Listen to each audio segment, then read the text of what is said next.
Assalamualaikum warahmatullahi wabarakatuh.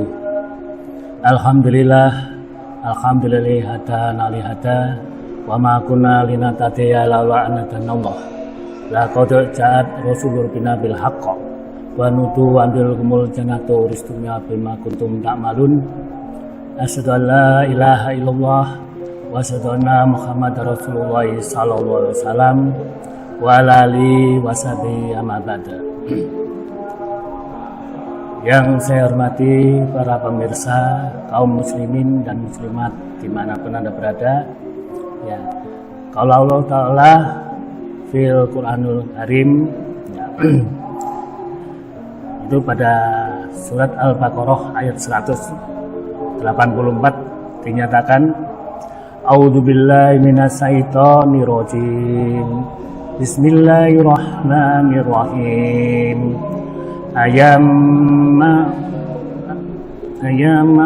ma'dudah wa man kana minkum maridun aw ala safarin fa'iddatun min ayamin ukhar. Al-ayah surat Al-Baqarah. Para pemirsa yang budiman, dari ayat firman Allah tadi perlu kita ketahui, di sana Allah telah berfirman meminta kita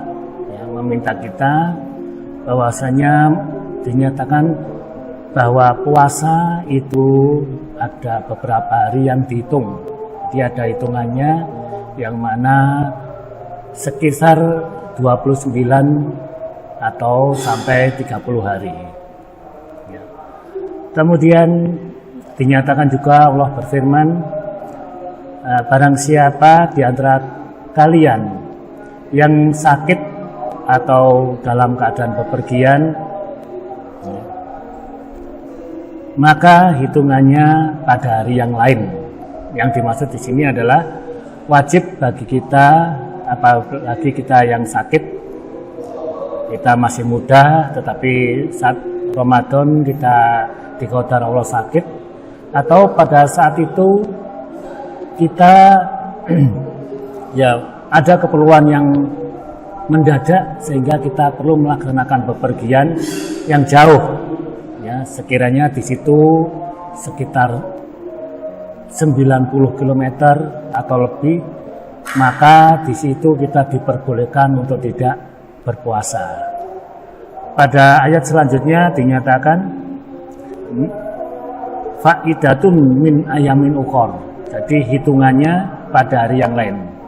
Yang dimaksud di situ adalah bahwa kita harus mengganti apa yang telah kita tinggalkan, puasa kita pada bulan Ramadan itu mengganti pada hari-hari yang lain. Misalnya pada saat itu kita sakit 2 hari, maka setelah bulan Ramadan kita wajib menggantinya 2 hari. Atau waktu itu kita bepergian ya selama 3 atau 4 hari, maka setelah bulan Ramadan berakhir kita wajib untuk menggantinya 3 atau 4 hari. Jadi sesuai dengan apa yang telah kita tinggalkan puasa kita di bulan Ramadan. Para pemirsa yang budiman yang dirahmati Allah, selanjutnya bahwasanya apa yang sudah kita tinggalkan itu juga harus kita bayar, sehingga dengan demikian kita sudah tidak punya hutang kembali, hutang puasa di bulan Ramadan. Tak lebihnya seperti yang telah dialami oleh sahabat Nabi, yang mana beliau bertamu ke rumah Nabi dan mengatakan, halaka ya Rasulullah, halaka ya Rasulullah, ya, rusak aku ya Rasulullah, celaka aku ya Rasulullah. Rasulullah mendengar hal itu sedikit terkejut. Beliau bertanya kepada sahabat itu, wahai sahabat, apa yang membuatmu celaka? Apa yang membuatmu rusak? Kemudian sahabat itu menceritakan bahwa dia telah menjima atau dia telah menggauli istrinya pada siangnya bulan Ramadan. Jadi pada bulan Ramadan siang hari dia menggauli istrinya, sehingga itu merupakan larangan dan dia lapor kepada Rasulullah SAW. Maka Rasulullah memberikan jawaban, wahai sahabat, apakah kamu mampu berpuasa 2 bulan berturut-turut? Sahabat kemudian berpikir, kemudian dia menjawab, ya Rasulullah, aku tidak mampu, aku tidak kuat kalau harus berpuasa 2 bulan berturut-turut. Kemudian Rasulullah menyampaikan, wahai sahabat, kalau begitu apakah kamu mampu memberi makan 60 orang miskin? Sahabat itu terdiam sejenak, memikirkan keadaannya. Kemudian dia menjawab, ya Rasulullah, aku tidak mampu untuk memberi makan 60 orang miskin. Kemudian Rasulullah didatangi oleh salah seorang sahabat yang lain.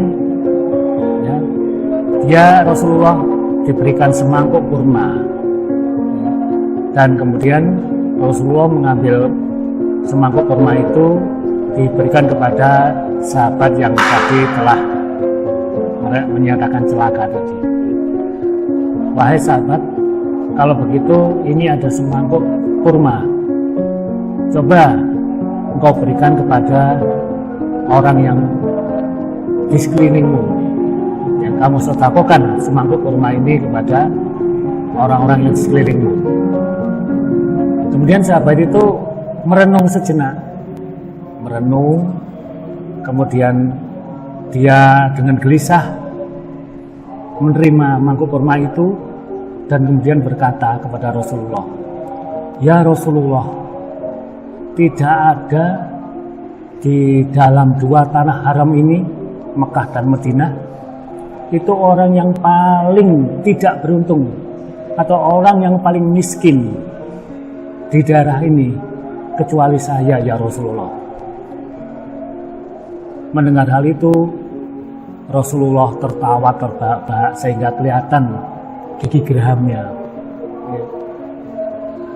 Kemudian apa yang disampaikan Rasulullah? Ya, kalau sudah begitu, mau apa lagi? Bawalah semangkok kurma itu kembali ke keluargamu dan sedekahkan kepada keluargamu. Dengan hati yang gembira, maka sahabat yang tadi telah menggauli istrinya di siangnya bulan Ramadan itu pulang, kemudian menyodokkan semangkuk kurma yang diberikan oleh Rasulullah kepada keluarganya. Para pemirsa yang budiman, kaum muslimin dan muslimat yang diridhai Allah, apa kira-kira yang bisa kita petik hikmah dari pembelajaran sahabat Rasulullah tadi? Yaitu bahwasanya menggauli atau menjima istri di siang hari itu merupakan larangan, terutama pada bulan Ramadan.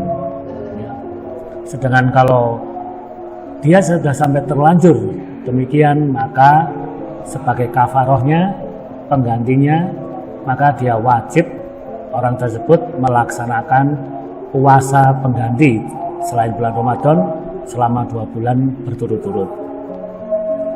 Kalau toh dia tidak mampu, maka bisa diganti dengan memberi makan 60 orang miskin, sebagaimana seharga makanan yang ada di sekitar orang tersebut berada. Sehingga dengan demikian maka sebagai pengganti pelanggaran yang dia lakukan karena menggauli istrinya atau menjima istrinya di siang hari adalah puasa 2 bulan berturut-turut, atau mungkin mengganti dengan memberi makan 60 orang miskin di sekelilingnya. Demikian insya Allah apa yang bisa kami sampaikan, mudah-mudahan ada manfaat dan hikmahnya. Selamat menjalankan puasa di bulan Ramadan ini, dan kita berdoa semoga Allah Subhanahu wa taala memberikan kita umur yang panjang yang barokah sehingga kita bisa bertemu kembali dengan bulan Ramadan yang akan datang. Alhamdulillah, jazakumullahu khairah. Mohon maaf atas segala kekurangan. Assalamualaikum warahmatullahi wabarakatuh.